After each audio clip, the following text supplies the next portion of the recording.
rong chặt sạch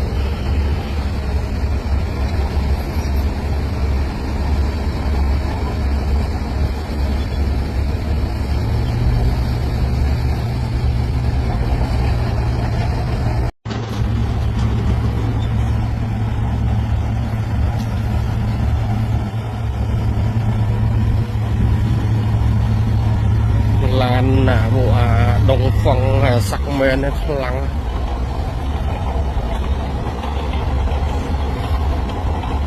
sạch không này trong lịch lịch con hay việc thôi mà anh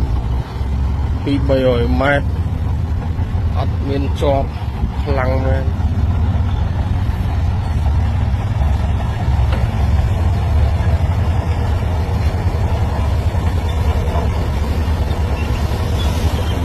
của bồn là san phôi nên người ta khăng nhất rinh sạch to xịt khói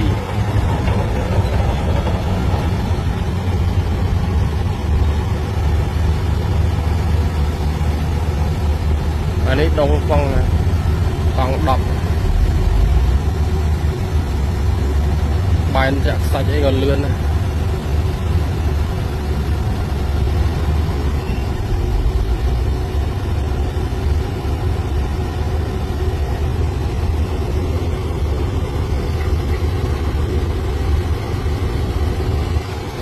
teman teruna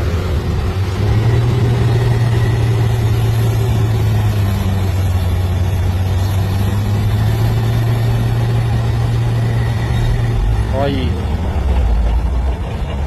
hơi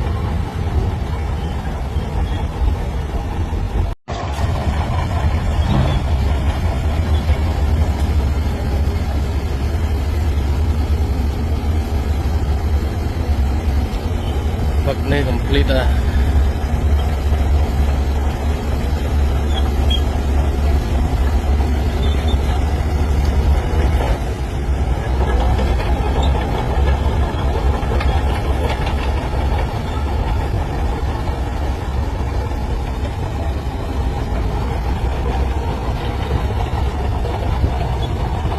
Bulsan Thui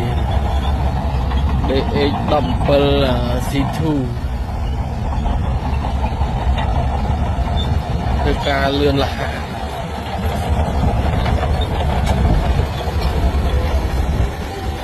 ca nghề hình sạch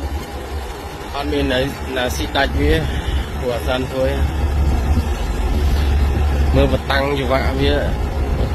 với đấy cái phọc của bán mình sạch của bán